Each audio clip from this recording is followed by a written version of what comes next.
안녕하세요, 서대리입니다. 지난 영상에서 중단기 목돈 만들기용으로 중개형 ISA와 연금저축펀드 중 어떤 계좌가 더 유리할지 비교해봤습니다. 결과는 예상대로 ISA의 승리였는데요. 근데 정리를 하다 보니 한 가지 궁금증이 생겼습니다. 일반 계좌와 비교해도 ISA가 정말 유리할까? 라는 궁금증인데요. ISA가 3년이라는 나름 짧은 만기와 수익 200만원 비과세 혜택, 비과세 혜택 이상의 수익은 9.9% 분리과세라는 장점이 있다 보니 목돈 마련용 필수 계좌처럼 보이지만 일반 계좌에서 투자하는 미국 주식도 시세 차익으로 매년 250만 원까지는 세금이 없기 때문이죠. 그래서 목돈 마련을 위해 이제부터 모아가기로 시작한 분들이라면 ISA를 만기 해지할 때 400만 원 비과세 혜택을 딱 한 번만 받는 것보다 일반 계좌에서 250만 원 한도로 매년 비과세 받는 것이 더 유리할 수도 있겠다는 생각이 들었습니다. 그래서 바로 ISA와 일반 계좌로 투자 기간별 세후 총자산을 시뮬레이션 해봤는데 놀라운 결과가 나왔습니다. 연봉 4천만원 직장인이 매월 100만원씩 1년에 1200만원을 투자한다고 가정해보겠습니다. 매년 주가 수익률 7%, 시가 배당률 1%, 배당 성장률 5%라는 조건으로 만 3년 동안 일반 계좌와 ISA에서 각각 투자하면 세후 총자산 차이는 어떻게 될까요? 몇 가지 조건을 부연 설명하자면 우선 간단한 계산을 위해 연초마다 1200만원을 한 번에 투자했다 가정했습니다.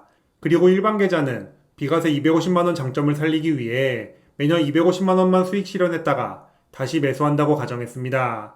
또한 일반 계좌 배당금은 15% 원천 징수되고 ISA 배당금은 세금 없이 100% 들어옵니다.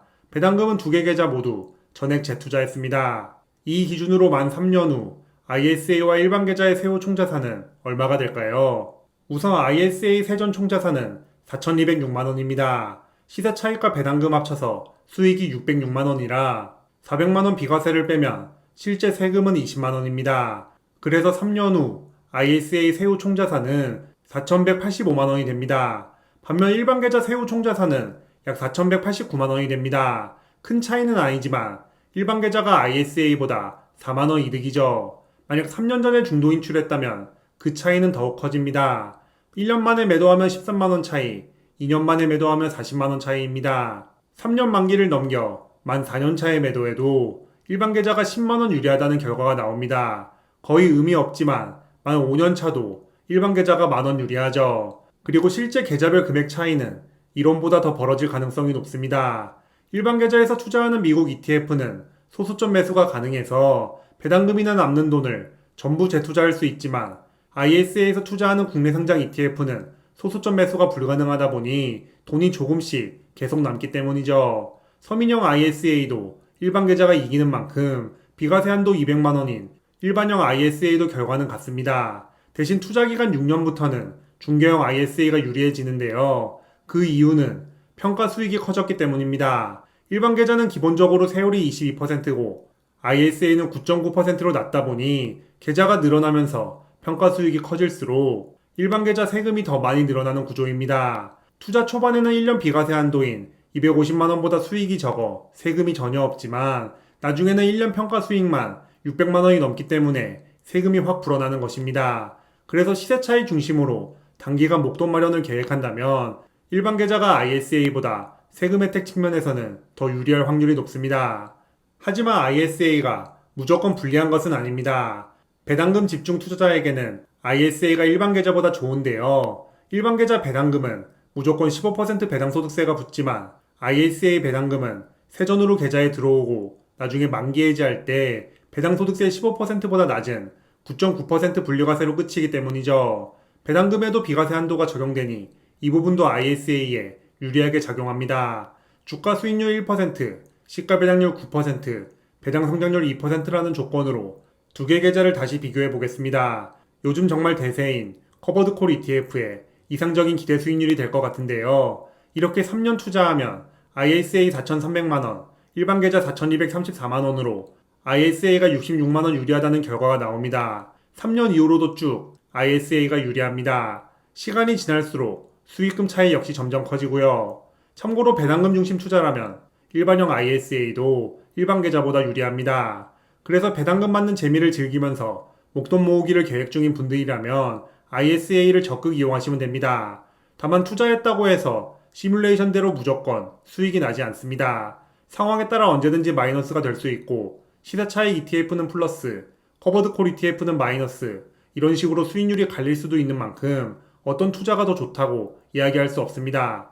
다만 계좌별 특성상 같은 방식으로 투자한다면 ISA는 일반 계좌보다 배당금 중심 투자가 더 유리한 만큼 구독자님들의 투자 계획과 성향에 맞게 계좌를 활용하시면 좋을 것 같습니다. 둘 다 포기할 수 없다면 시세차익 중심 투자는 일반 계좌, 배당금 중심 투자는 ISA로 투자금을 반반 나눠서 관리하는 것도 한 가지 방법입니다. 두 가지 사례로 ISA와 일반 계좌를 비교하면서 시세차익 중심 투자라면 일반 계좌, 배당금 중심 투자라면 ISA가 유리하다는 사실을 확인할 수 있었습니다. 다만 계좌 간 금액 차이가 엄청 크지 않고 환전이나 거래 수수료 등 여러 가지 변수가 반영되지 않은 만큼 어떤 계좌를 이용하든 크게 상관없다 생각합니다. 목돈 마련을 위해 투자하기로 결심한 주식이 해외 상장 개별 종목이라면 일반 계좌만 가능하니 일반 계좌를 이용하면 됩니다. S&P 500이나 나스닥 ETF처럼 국내 상장 ETF가 있는 종목이라면 둘 중 마음에 드는 계좌를 선택하면 됩니다. 핵심은 계좌 종류가 아니라 꾸준히 투자하기입니다. 이왕 투자한다면 단돈 10,000원이라도 이득 보는 방법이 물론 좋겠지만 너무 작은 부분까지 신경 쓰다 보면 거기에 너무 많은 시간과 에너지를 써버려서 정작 투자는 하지 않고 흐지부지 되는 경우를 제 주변에서 상당히 많이 봤습니다. 시험 공부하기 전에 책상과 방 정리를 열심히 했다가 지쳐서 공부는 내일부터 하기로 결심한 것처럼 말이죠. 목돈용으로 연금저축 펀드와 ISA, 일반 계좌 중 어떤 계좌에 S&P 500 ETF 투자할까요? 라는 댓글이 항상 달리는데 어차피 내 집 마련이나 결혼 자금으로 중간에 인출할 돈이라면 계좌 종류는 크게 중요하지 않습니다. 그냥 마음 가는 대로 선택해서 투자하시면 됩니다. 물론 상황에 따라 조금이나마 유리한 계좌는 분명 존재하지만 그 계좌로 투자하지 못했다고 해서 전혀 문제되지 않습니다. 아무리 계좌를 잘못 골랐다고 해도 30평 아파트 살 수 있는 돈이 20평 아파트로 줄어들 만큼 세후 금액 차이가 크지 않기 때문이죠. 기껏해야 200만원 내외입니다. 그래서 어떤 계좌에 투자할까 보다는 어떤 종목에 투자할까를 고민하고 투자를 시작하면 됩니다.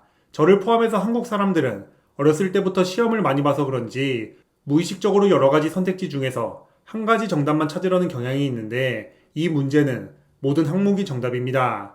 그리고 계좌 상관없이 꾸준히 투자하다 보면 나에게 유리한 투자 방법이나 지식을 자연스럽게 깨닫게 될 것입니다. 저도 투자를 시작했던 2017년에는 연금저축펀드 대신 일반 계좌만 이용했습니다. 하지만 투자하면서 공부하다 보니 연금 계좌가 좋다는 사실을 깨닫고 2019년부터 매년 세액공제 한도만큼 연금저축펀드 투자를 시작했습니다. 그러다가 2023년부터는 ISA와 연금계좌 한도 채우기가 1번 우선순위가 되었습니다. 저에게는 이 방법이 가장 효율 좋고 잘 맞는다는 사실을 알게 된 것이죠.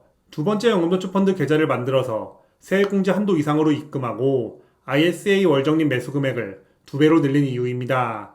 그래도 투자가 처음이어서 ISA와 일반 계좌 중에 고민된다면 저는 일반 계좌로 시작하는 것을 추천합니다.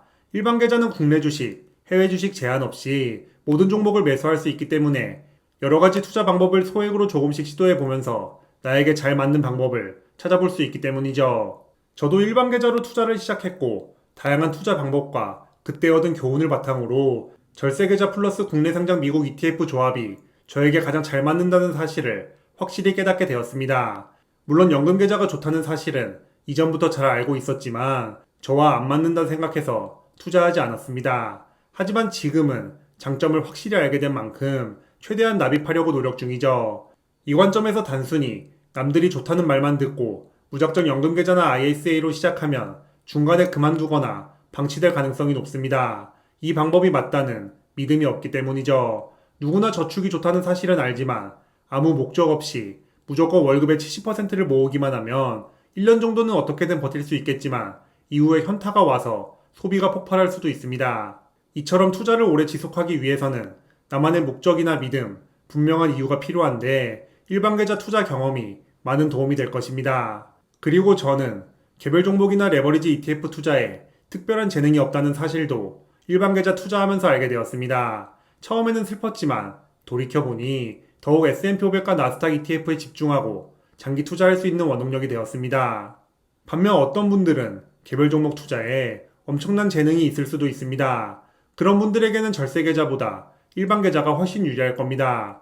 ISA에서 나스닥 ETF 투자로 절세 혜택 받아도 일반 계좌에서 투자하는 엔비디아 세후 수익률을 따라갈 수 없는 것처럼 말이죠.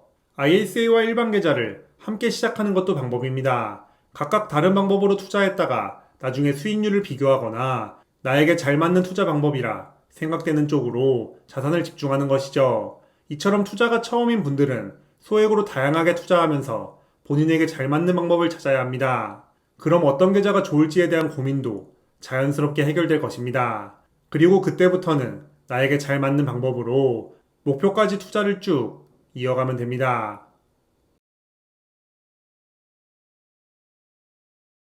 그럼 오늘도 긴 영상 시청해주셔서 감사합니다. 제 채널이 구독자님들의 자본주의 라이프에 조금이나마 도움이 되었으면 좋겠습니다. 지금까지 서대리였습니다.